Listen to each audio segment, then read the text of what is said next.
By listening to this short ad, you are supporting our podcast. If you haven't heard about Anchor, it is the easiest way to make a podcast. Let me explain. It's free. There's creation tools that allow you to record and edit your podcast right from your phone or computer. Anchor will distribute your podcast for you, so it can be heard on Spotify, Apple Podcasts, and many more. You can make money from your podcast with no minimum listenership. It's everything you need to make a podcast in one place. Download the free Anchor app or go to anchor.fm to get started. Thank you.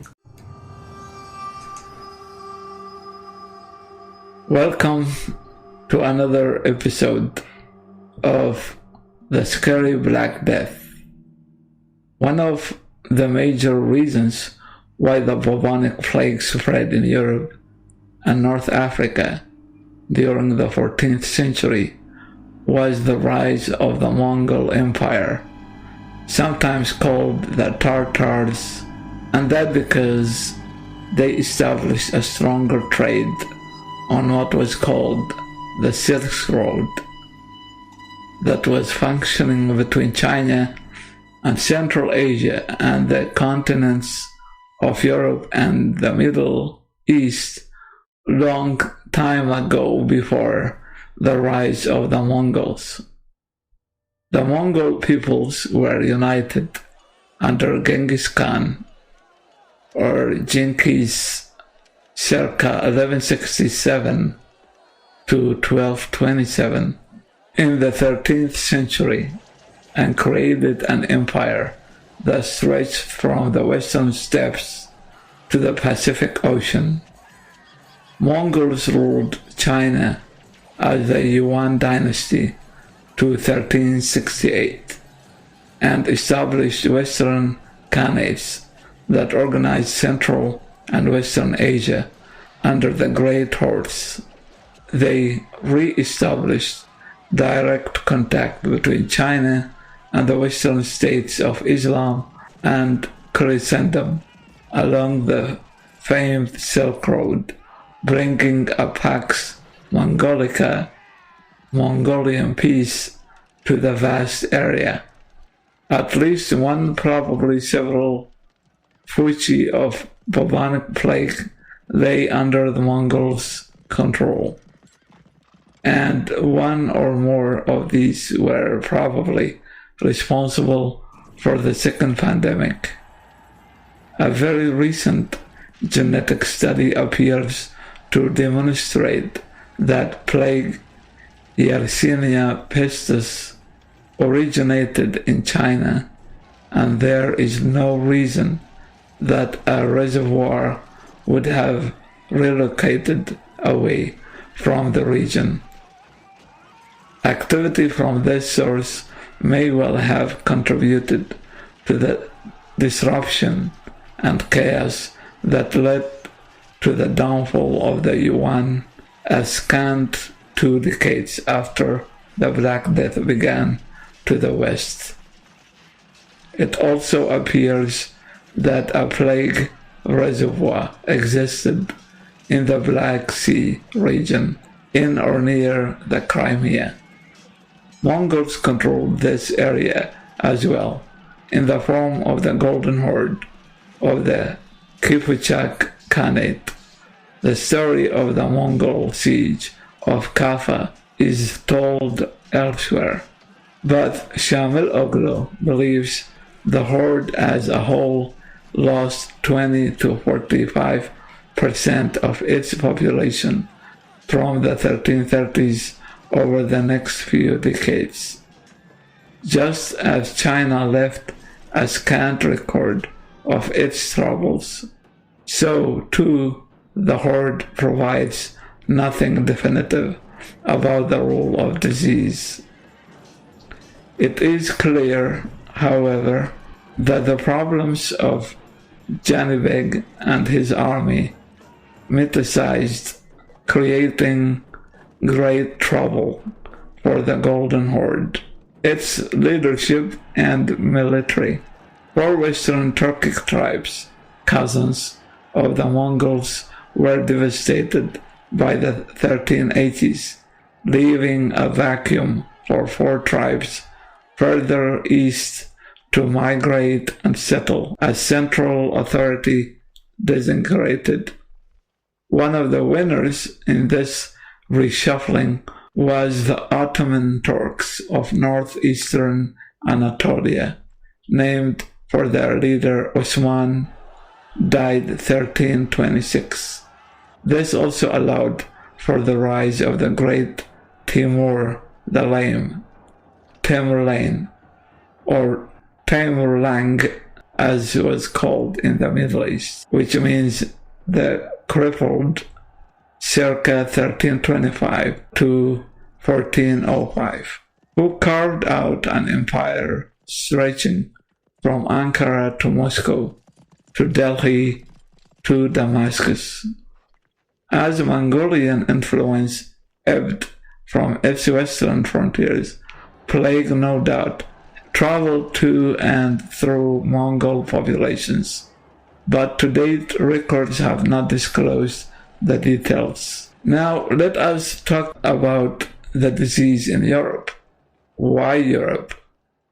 Well, because this continent was the most strongly hit by it. Today, most scholars concur that the huge population loss caused by the Black Death deeply impacted the course of European history, accelerating and, in some instances, initiating major social, economic, and cultural changes. The psychological toll that the pandemic exacted from those who lived through it was also profound. People were shocked and terrified by the unprecedented scale of the tragedy, which struck young and old, rich and poor, city dwellers and rural folk with equal ferocity. Seemingly, there was no way to stop the deadly scourge, nor did anyone have the slightest idea of what lay behind it. Many people concluded that the mysterious illness must have come from God himself, a horrific punishment for humankind's sins. The Middle Ages, the name commonly used for the era in the European history lasting from the fall of the Roman Empire about AD 400 to the dawn of the great cultural revival known as the Renaissance about 1400. Traditionally, the Middle Ages is divided into 3 shorter periods. The early Middle Ages, lasting until the start of the 11th century, the High Middle Ages, ending about 1250, and the Late Middle Ages, which includes the Black Death pandemic of 1346 to 1352, or around that time. The disease which swept across Europe in the late 1340s seemed to contemporaries to herald the end of the world. To the chroniclers of the Padua, the plague was a devastation more final than Noah's flood, when God had left some people alive to continue the human race. On the other side of Europe, in Kilkenny, John Klein left blank pages at the end of his chronicle in case anyone should still be alive in the future. The very enormity of the disaster drove chroniclers to take refuge in cliches. There were not enough living to bury the dead. Whole families died together. The priest was buried with the penitent he had confessed a few hours earlier. The same comments appear in chronicle after chronicle, and the result can seem curiously perfunctory, with only the occasional vivid detail, bringing the reality of the situation before the reader, such as William Dan's remark that the stench from the mass graves was so appalling that people could hardly bear to go past a churchyard. Alongside these verbal cliches are the numerical ones.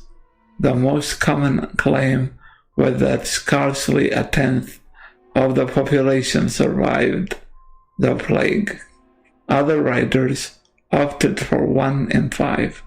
A few more modestly suggested that barely half or a third of mankind was left alive. It is easy to dismiss such claims as meaningless exaggeration. One more example of the notorious medieval tendency to inflate numbers. The mortality rate was clearly nothing like 90%, 1 in 10 surviving, or even 80%, 1 in 5 surviving. But if the figures are exaggerated, they are not meaningless. The chroniclers resort to them is a measure of their horror and disbelief at the number of deaths they saw around them. The best modern estimates of the death rate in England during the first outbreak of plague cluster between 40% and 55%, which gave a probable average mortality of around 47% or 48%. In other words, nearly half the population of England died in something like 18 months. Not all of Europe was so badly affected, and even within the worst affected areas, there must have been communities which, for whatever reason, managed to escape relatively lightly. But the Black Death was a human disaster of appalling magnitude. The disease was taking 2 distinct forms. One, the most common, manifested itself by painful swellings in the groin or armpit, less commonly on the neck, often accompanied or followed by little blisters elsewhere on the body or by blotchy discoloration of the skin. The first sign of illness was a sudden coldness and a prickling sensation like pins and needles, accompanied by extreme tiredness and depression. By the time swellings had formed, the patient would be in a high fever with severe headaches. The victim might well fall into a stupor, unable to articulate when conscious. Several writers note that the matter contained in the swellings and the bodily effluvia were particularly noisome. The other form of the disease attacked the lungs, causing chest pains and breathing difficulties, followed by coughing up of blood and sputum. This was invariably fatal and killed more quickly than the first form, whose victims lingered for several days and might even recover. The name Black Death is later coinage. Contemporaries do not seem to have put a name to the illness, referring to it in non-specific ways as a mortality or epidemic. Even the words plague or pestilence, which became the standard terms for the disease, were originally non-specific and have remained so. Not all plagues are the plague. This is not to say that contemporaries had failed to recognize that they were dealing with a specific disease, or that they were hazy about its manifestations. On the contrary, writers across Europe not only present a consistent picture of the symptoms of the disease, but had realized that the same disease was taking two distinct forms. One, the most common, manifested. Not all contemporary writers distinguished explicitly between the two forms of the disease, although the distinction was clearly common knowledge within the papal court at Avignon, where it was familiar to men with no medical training, such as Louis Haït-Lejeune. But even writers who conflated all the plague symptoms into a single list were often making the same distinction implicitly. Most believed that the appearance of the swellings was a sign that the body was trying to expel the poisonous matter to its surface, and that if swellings did not form, the poison would work inwards, affecting first the lungs and then the brain.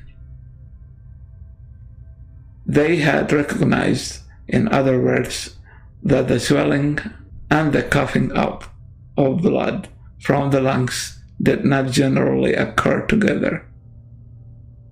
What such writers were describing were quite clearly cases of bubonic and pneumonic plague. Plague is primarily a disease of wild rodents caused by Bacillus Yersinia pestis. Once the disease has become well established in the human population, person-to-person transmission can occur, but in the first instance, plague can be transmitted to humans only by the agency of fleas from infected rodents. Bacilli multiply rapidly in the blood of an infected rodent and are ingested by fleas feeding on the animal. Several types of flea can carry the disease, but much the most effective vector is the rat flea, Xenopsilia chupis. This will not, for choice, seek non-rodent hosts if rodents are available, but may be driven to find new hosts as rodent communities are thinned by the plague.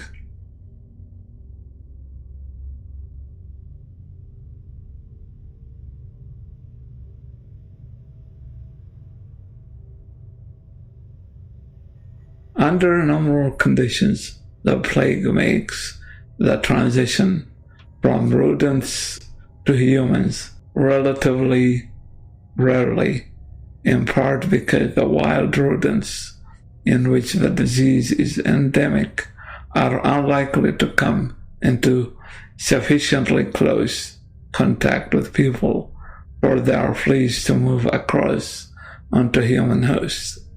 Thus, although plague exists today among the rodent population in parts of the United States, there have been only a handful of cases of people contracting the disease.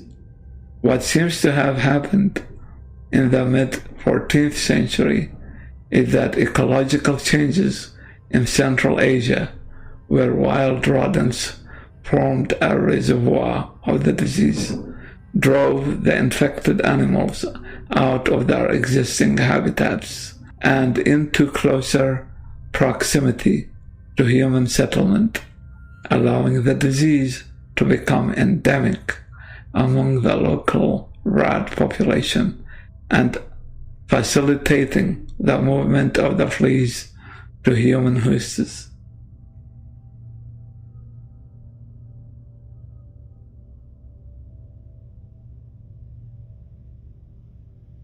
This is not an entirely speculative scenario.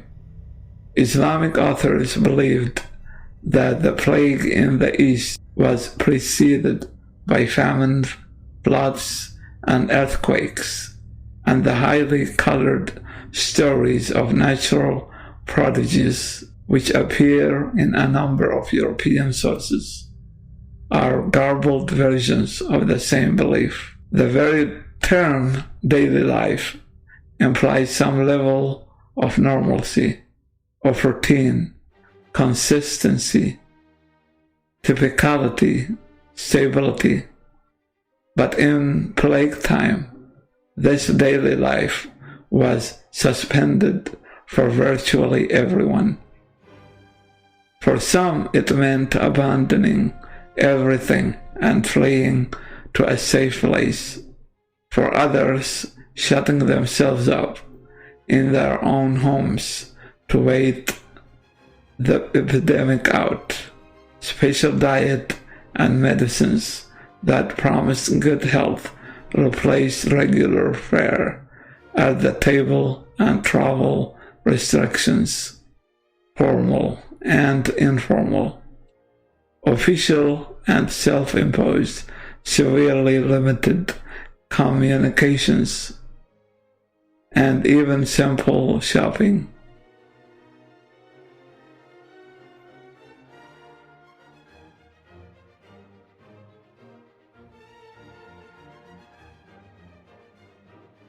In cities, schools let out chairs closed, shops were abandoned, neighborhood moved, construction halted, and the streets were emptied of crowds and theaters of paying audiences. It was like some long, ghastly holiday. Daily life, such as it had become, was balanced by daily death.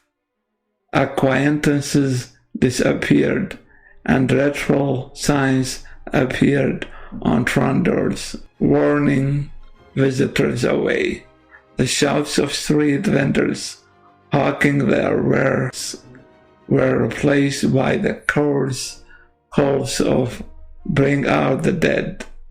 Two-wheeled tumbrils piled high with corpses, and the dying creaked along the streets in the place of carts brimming with fresh groceries and other merchandise. Fires burned not to cook food or warm bodies, but to incinerate victims' belongings, punish criminals, or fumigate the supposedly poisonous atmosphere.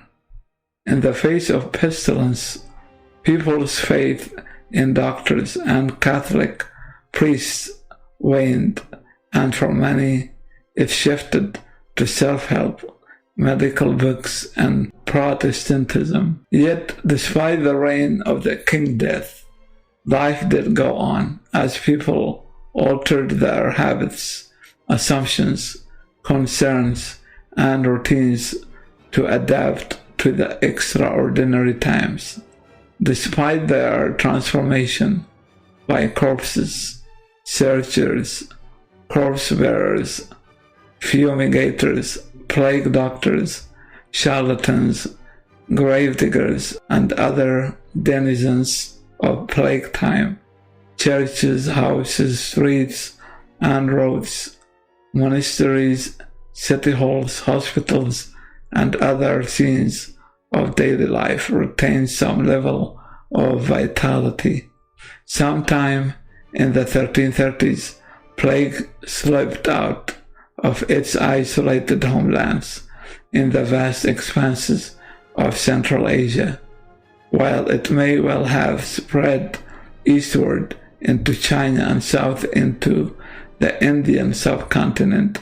Records from these regions tell us little. The disease certainly migrated westward, appearing in the eastern reaches of the Muslim world by the mid-1340s. It swept southwestward around or crossed the Black Sea, striking Constantinople and the eastern fringes of the Mediterranean in late 1347.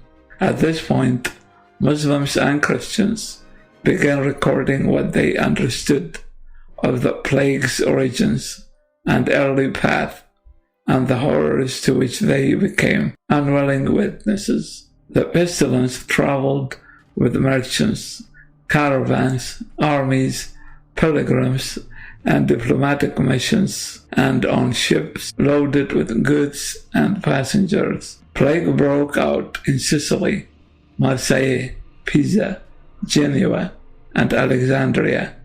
It coursed inland on boats and barges along waterways and down roads and horse paths in carts and on pack animals. It crossed the Alps and Pyrenees, the English Channel and North Sea. Eventually, it made its way across the Great Plains of Eastern Europe and struck the Russian cities of the Don Basin and Moscow itself. Eyewitnesses described the course of the disease in people and communities, the suffering of victims and survivors alike, and the terrible economic and social wreckage the plague left in its wake. Muslim travelers, physicians, and bureaucrats recorded its devastation in Islamic cities, from Baghdad across the Middle East and North Africa to southern Spain, Andalusia. Only a few isolated pockets appear to have been spared. In the end, perhaps as many as 4 of every 10 people were struck down. Others contracted the disease but lived, perhaps gaining some immunity in the process. In the end, the Western world lost something in the neighborhood of 35 million people, most of them in the span of 2 years. Holy men and women prayed, priests and doctors ministered to the sick and dying, and bishops thundered against the people's sins that had angered God, brought down his wrath in the form of the pestilence. After its passing, some repented, others took pitiless advantage of the weak, and all sighed in relief that the scourge had ended. But the horrors of 1347 to 1352 were only the beginning. Though never again would the plague be as widespread or as lethal, it nonetheless broke out time and again as the Middle Ages lurched to a close throughout the West. Where the records are reliable, it seems that plague struck roughly every 10 years, with regional death tolls in the range of 10 to 20%, rather than 40 or 50%. The young seem to die more readily than the more mature, and women more than men, though none could account on immunity. This pattern kept populations from rebounding for a century and a half, but also prompted many changes in public policy that were meant to mitigate or even prevent the plague's raging, from better sanitation and healthcare to quarantining and early warning. Local and royal governments adapted to the new regime of recurring pestilence.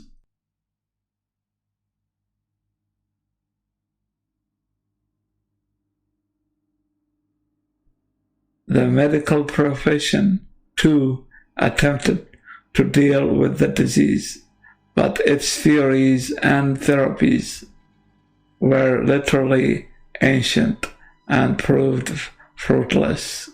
Yet each generation continued to place its trust in doctors and their diets, medicines, and regimens for living. Despite the failure of clergy to placate an obviously angry God, people also continued to place their faith in the religions of Islam and Christianity. The Reformation, which fragmented the Catholic tradition in the early 16th century, had deep roots in post-plague disaffection, but developed only a century and a half after the plague initial outbreak. Indeed, early Protestants initially sought to purify the venerable religion and its church, not to replace it.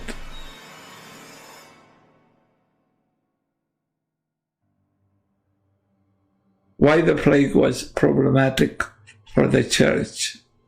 People, even in ancient times, used to trust physicians and experts of medicine when they were dealing with diseases and illnesses. However, most physicians of the time were in disagreement over the plague, and usually very few people had an access to any physician. Thus, the majority of people turned to the church, more specifically the Catholic Church, to get answers from the experts of the Bible to know what was the plague that was killing so many innocent people. Surely the answers taken from the Bible would be nothing but a superstition.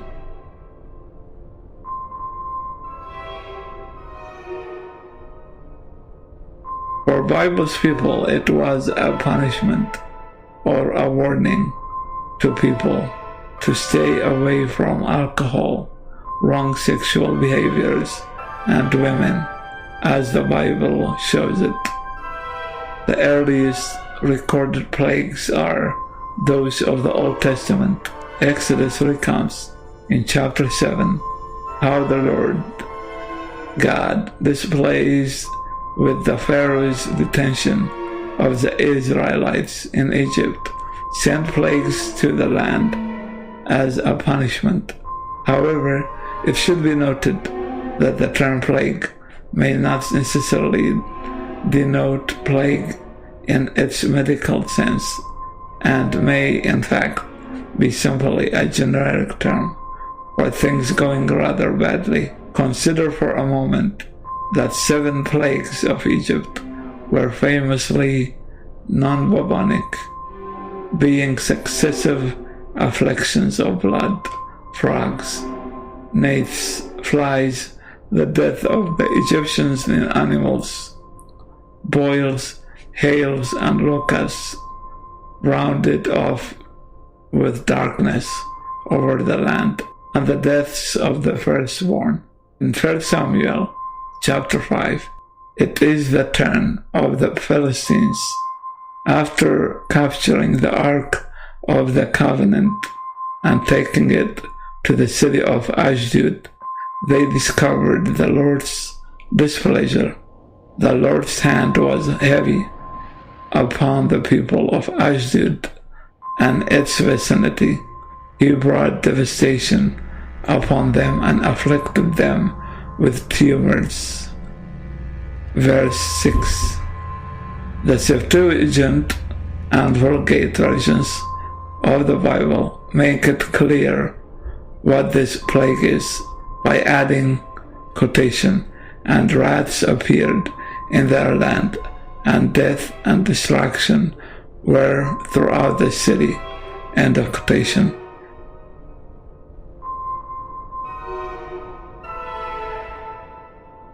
A few verses later, a quotation, the Lord's hand was against the city, throwing it into a great panic. He afflicted the people of the city both young and old, with an outbreak of tumors. End of quotation.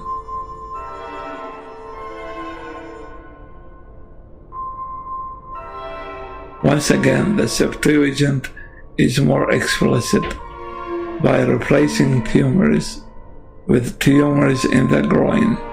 That connection between rats and tumors is reinforced in chapter 6, where to placate the wrath of the Almighty, the Philistines have to make gold replicas of 5 rats and 5 tumors, as there were 5 Philistines rulers, because the same plague has struck both you and your rulers.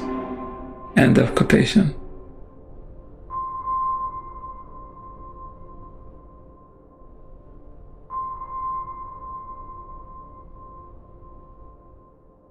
Another celebrated outbreak of what could be plague in the medical sense occurred in Athens in the 5th century BC. Thucydides gives a graphic account of the epidemic in his history of the Peloponnesian War. The plague first began to show itself among the Athenians. It was said that it had broken out in many places previously in the vicinity of Lemnos and elsewhere, but a pestilence of such extent and mortality was nowhere remembered, neither were the physicians at first of any use, ignorant as they were of the proper way to treat it, but they died themselves in great numbers, as they visited the sick most often, nor did any human art succeeded any better. Supplications in the temples, divinations, and so forth were found equally futile, till the overwhelming nature of the disaster at last put a stop to them altogether.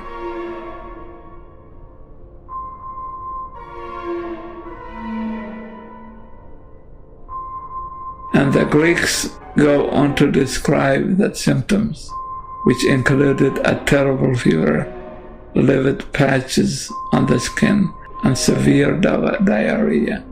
People were afraid to visit the sick, and the dead were buried without proper funeral rites. So heavy was the mortality that an air of lawlessness began to prevail, with debauchery and crimes proliferating. Fear of the gods or the law of man did not restrain them. As for the first, they judged it to be just the same whether they worshipped them or not, as they saw all alike perishing. And for the last, no one expected to live to be brought to trial for his offenses, but each felt that a far severer sentence had been already passed upon them all, and hung over their heads, and before this fell, it was only reasonable to enjoy life a little. Whether the Athenian plague really was plague is still a matter of debate, although the symptoms and the reactions of the Athenians are remarkably similar to the Black Death. 1800 years later, Boccaccio would record the same reactions among the Florentines. See you in the next episode.